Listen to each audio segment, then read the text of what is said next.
And this story is about a parrot.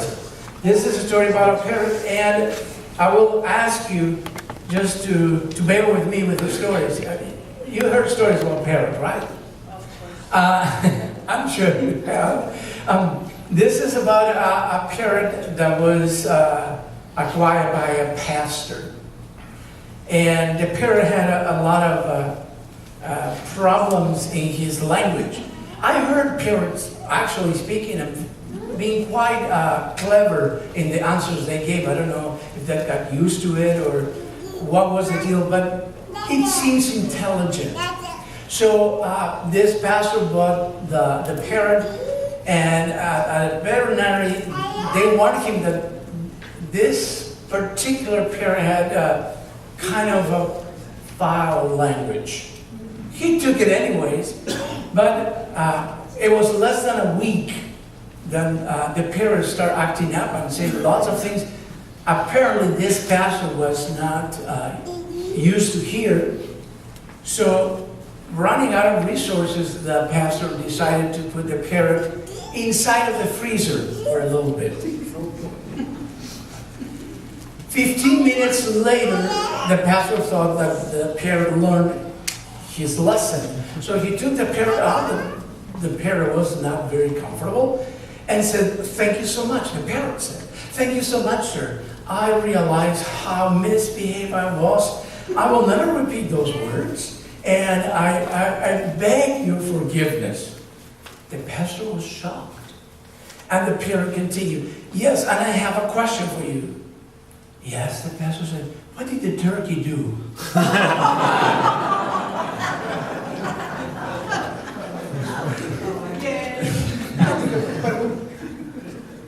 Anyways, the idea in today's gospel, as usual, come from the exchange of information, words that are different in every culture. As a newcomer to this country, I had to learn a lot of words, new words, words that basically didn't have the meaning that I read in my country when I tried to study English. And words in some Latin American countries or Spain are used in different ways. Words are not acceptable in some countries, are perfectly fine in another. And you would not dare to say those words aloud. In some countries, in other countries, it's just perfectly fine. So, understanding this, we look for what is the meaning of the words in the original language. What was the meaning of the word in Greek or in Hebrew? For instance, there's one commandment that apparently says that we should not say words that are offensive. And sometimes we don't get that some words have a special meaning. For instance, one of the words that is an insult, terrible swearing in the Old Testament is to say, "As the God lives, such and such." And that is an insult. It's really a very extreme insult. And of course, coming from Argentina, in Argentina we say, "Ay, Dios mío," like a very pious statement. And when I came here translating, I said, "Oh my God," and people freaked out and said, "No, you don't say that. God is here, don't worry."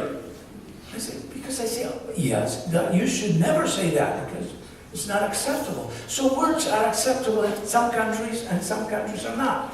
So knowing all this, I took a class at the seminary that was in 1992.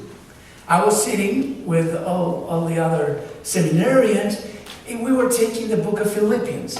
When you start at the seminary, you have all the courses basically in English, but as this second year or third year, most of the languages used in Old Testament, New Testament, were the original languages. So I was in a class studying with all the other classmates in the book of Philippians. And in this book of Philippians, every week we translated a passage or a chapter from the book, in this case the book of Philippians. And it was my turn to translate, and all my classmates to criticize or to edit or to correct what I translated wrong. And we all took turns. And my turn was to translate Philippians, the 3rd chapter. And there in Philippians, the 3rd chapter, I found a word that I thought, this can't be. I was very, very shocked to hear this word. And I translated and looked at the lexicon and the dictionaries. And I have to warn you, this is something we need to be careful with our kids. The word is skubala. Skubala. And when I translated as I thought it should be translated. And the whole class went like, but they didn't say a single word. They did not say a single word. Not even the teacher, the instructor said a single word. He laughed too, but he didn't say anything. So the idea is, this is how it's translated normally in acceptable language in English. Anyways, we advise the kids to express themselves, but certain things they cannot say. It's not acceptable to say certain things. So, in order to understand, is paraphrasing a popular saying in this country, skubala happens. So you got the meaning. Good. You got the meaning.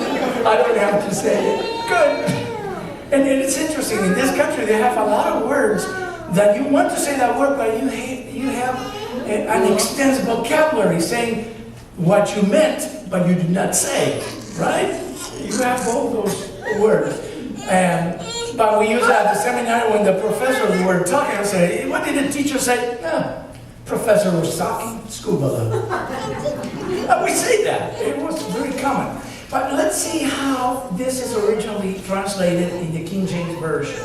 Paul says, yeah, doubtless, and I count all things but loss for the excellency of the knowledge of the Lord, for whom I have suffered the loss of all in Christ Jesus, my things, and count them but dung, that I may win Christ. It's an interesting word. And this is the King James, okay? Now, in the English translation, there's a variety of translation, but it commonly refers to different words for animal excrements. Paul says, NIV translations say garbage or rubbish.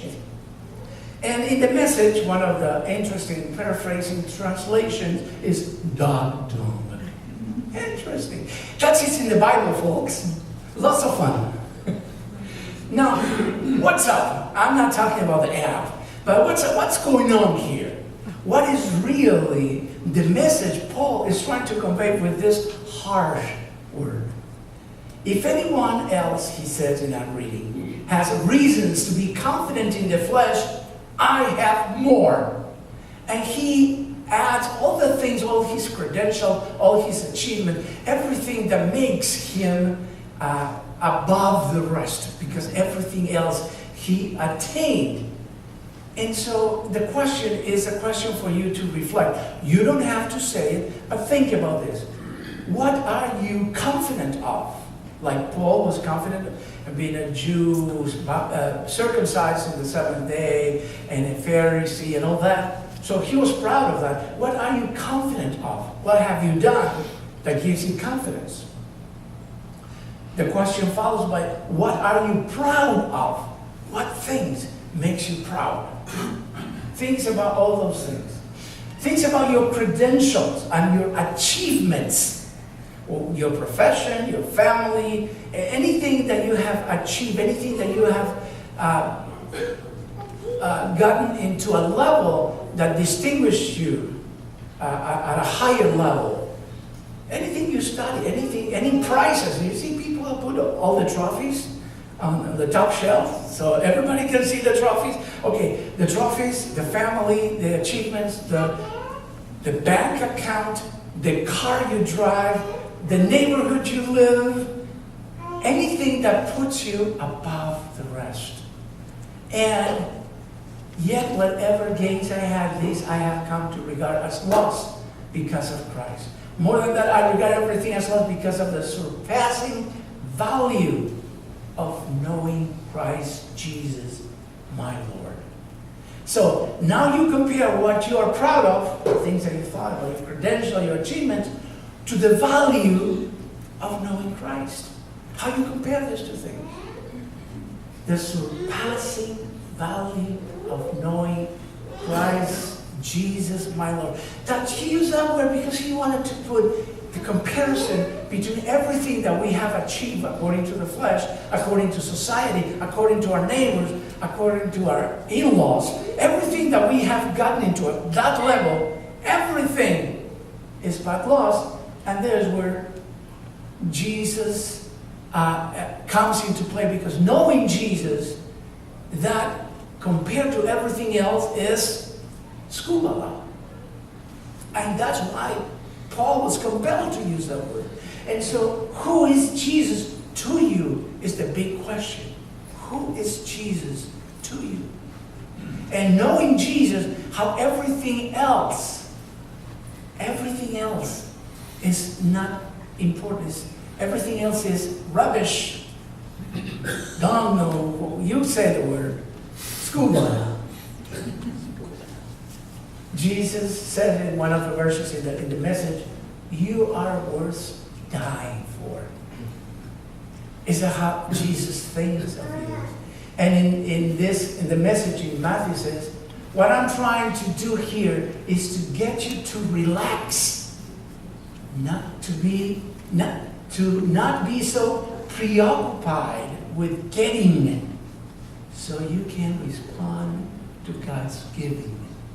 Love Jesus. So if you put in comparison what it is that knowing Christ means to you, who is Jesus Christ to you, and you compare it to anything that your neighbors see, or your parents or your grandparents see, or anything that people know you for, and that you are celebrated for those things, compared to what Jesus did. That's what Paul says. Scuba. So, let me conclude saying, keep calm, Jesus saves. Keep calm, Jesus saves. He's the one who provides. He's the one who will provide for anything that you need above and beyond your expectations. We'll go to the hymnal today.